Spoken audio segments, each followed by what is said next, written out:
Hey guys, if you've ever thought of enhancing your home and garden and landscape with outdoor lighting, then watch this free consultation video. This is the same free consultation video that we offer to all our clients who are looking for help with their DIY landscape lighting projects. We're going to show you what are the best lights to use and the best locations to get the best bang for your buck, as well as how to create the best effect possible with those lights. So to get your free consultation video, email me your pictures at cal@lightingdoctor.ca or go and visit us at lightingdoctor.ca, and be sure to check out our try it before you buy it light, where you can actually get one premium grade fixture, and the King Innovation Insta-Light is a battery operated pack that allows you to go and test the lights out on your property before you make any big purchases. So hopefully you get some great ideas from this video, and again, to get your own free consultation video, email me your pictures at cal@lightingdoctor.ca or go visit us at lightingdoctor.ca and check out our try it before you buy it light and see what's going to look great around your property. Enjoy the video, and I'll see you again after.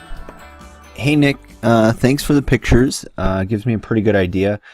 What I would probably do, I think would look best based on what they kind of recommended, what I think would look good is, so for the big birch tree in the front here, the way I would probably do that is you could do it two ways, but I think if you're going to get four of the uplights, how I would do it is I'd probably get one at the base that shines just kind of straight up the trunk, and then I would try and get two more of the accent lights further out that shoot up into the canopy. So you'd actually have three lights on this tree, but as this tree is going to get bigger, I think you're going to want three lights on that anyway.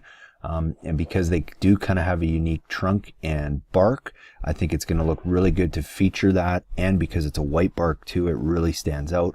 And then getting some light up into the canopy would be a good idea. As for the Japanese maple in the back, yeah, so like I said, you know, kind of one just right up the trunk and then highlighting the canopy from both ends. The Japanese maple, I think just one tree on that is going to look phenomenal with the nice red leaves and everything. One right at the base going up the trunk, it's going to spread most of that. It's going to make that tree look like it's on fire, which I think is going to be a really cool look. As for the path lights around the garden, I mean, you can kind of put them anywhere. Where I would suggest is it looks like you have a nice, this is a dry creek bed or something. I probably would try and highlight this a little bit, but staying on this side of it, because you're already going to have lights over here that you're going to get some reflection down, as well as from the birch tree here. So I would probably try and, you know, maybe put a path light somewhere in here, kind of somewhere in here, and somewhere a little further back, just to get you some light back there. And then the other path lights, I would say put them wherever you're going to have some unique features or unique flowers. So it looks like in the front here, based on the previous picture, yeah, there we go, that you do have some nice flowers and stuff that are growing here. So I would look at putting, you know, probably at least a path light somewhere in here or over here to really showcase and feature this garden. I would probably try and get one back here, kind of close to the rock, a little close to the driveway. It always looks good if you can have a path light that reflects a little bit off of a rock like that, because you do get some nice reflection, and it's something nice to showcase. And then I would kind of get one somewhere in the back again. Yeah, so kind of one in here. You've got one in there. If you have any flowers or anything that you're planting in there, you can definitely do that. And then I don't know how much room there is behind this, if there's a little walkway or something, but it might be something you want to try and get one back there just to kind of help light that walkway. But I would say anywhere where you've got some unique features, like some cool stones, some nice flowers. This might even be an area where you want to throw two, maybe one more on the side here, and then one over here, and then one over here. If you look at the quality lighting kit that we have, it actually would come with a couple more uplights and a couple more path lights that might give you some more options to do some stuff, like potentially some more uplights that you could go and you know, just shine on a couple of these bushes in the back. For example, these always look good if you got a uplight down on there and kind of featured that bush, and then maybe one more in the back here. Maybe if it's even is this one, if you kind of get it on the other side of this dry creek bed and feature that one, and then you've got that, you've got the Japanese maple, you've got the birch, and then you have a couple path lights really that are just shining down on the garden and the rocks to make those stand out. So hopefully that helps, Nick, and thanks again for the pictures. Let me know if you have any other questions. Be happy to help. Hey guys, thanks so much for watching that video. I hope you guys got some great ideas for your own do-it-yourself landscape lighting projects.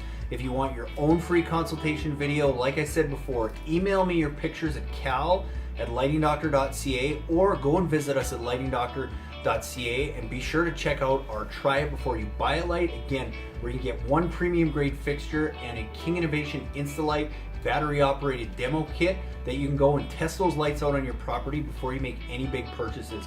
So I hope to see you guys again soon, and again, go get your free consultations by emailing your pictures or visit us at lightingdoctor.ca.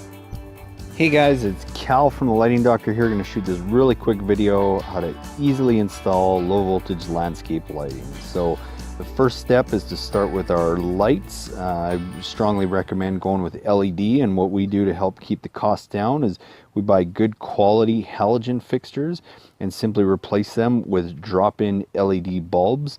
And if you have a existing landscape lighting system, you can do this with most of your halogen systems too. It's as easy as popping the top and replacing your halogen bulbs with LED. And the same with our path lights. Find a simple bi-pin T3 LED light and replacing the existing halogen bulb with an LED will give you 30,000 plus hours of life out of that light. So highly recommend you go with LED. Once we've got our light selected, it's as easy as digging a small hole to place our light, and I like to use a rubber mallet to help pound in that ground stake and get it nice and stable so that I can easily screw my light in and make sure everything's level and get everything nice and secure. And then lastly, I lay out my wire, and I always like to leave a little loop at every fixture in case we need to move anything down the road. Next step is wiring our connections. We recommend two types of wire connectors. The first is a snap lock waterproof connector, is gelled filled and keeps the wires from pulling apart. And the second is a DBRY connection, which comes in two parts. One has a simple moret that keeps the wires together, and the second part of that is just a gel filled tube that gives it its watertight properties. You simply push the moret all the way into the tip of the gel filled tube and then snap it down tight on the wires. It gives it that water seal and keeps them from pulling apart. Next, selecting your transformer. Usually recommend finding something with a photocell that has a small timer on it and easily plug into any GFCI receptacle. In this case, we have an on-off function as well as auto that's going to run with nighttime and daylight. Most transformers will have two taps on them, one for a common wire and one 12-volt tap. So securely fasten your wires into that and then mount your transformer. I generally recommend trying to mount it on a 4x4 stake or 4x6 stake, something that's easy to mount and easy to move. Take your plug and plug it into your GFCI receptacle, turn it on, and go around and just make sure all your lights work. Before you bury anything, I would strongly recommend making sure your lights work. Burying the wire is simple. In the grass, just create a small trench that you can easily push the wire down anywhere from 6 to 8 inches deep, and then easily just press that trench tight, and within a couple days you won't even know you were there. And if you're in the mulch, simply just pull the mulch back, dig a small trench, lay the wire down and bury it, and you're set to go. So hopefully that helped you quickly learn how to install low voltage landscape lighting. Please email us or follow us if you have any questions. Thanks for watching.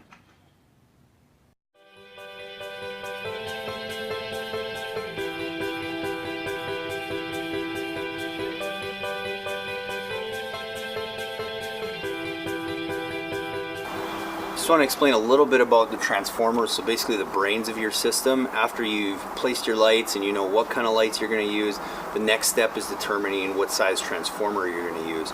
So a real simple way to do this, and if you're using a good quality light, when you buy it, it'll usually tell you how many watts that fixture is actually going to produce. If not, it'll usually tell you, if you actually look on the bulb, it'll tell you if it's 4.5 watts, 5.5 watts.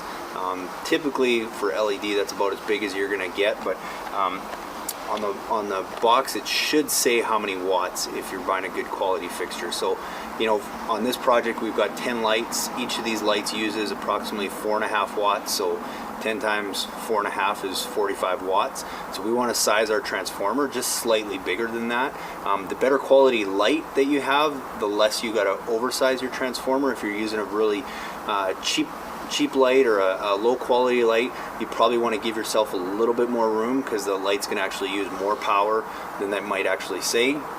With a good quality fixture, you're pretty safe if you just oversize it a little bit. So we're going to use a 60 watt transformer here from Kichler, which is really simple to use. It's got a small timer on it as well as a photo cell, and you can see we basically just mounted it to the side of the house here with a couple screws. And once we get all our wire laid out, we're going to wire those into here. And then something we've done to kind of take it to the next level and make this Wi-Fi is we've added something called it's from Weon. It's a outdoor Wi-Fi timer switch that we use with a lot of our transformers, as well as you can use it with Christmas lights or whatever. And how we use this is basically we just plug this into our GFCI receptacle, and then we plug our transformer directly into that. And then from there, now we can run all our lights from a simple mobile app from Weon. And we do this a lot of the time. It just gives us that flexibility, and it's a cool way to add Wi-Fi to your system.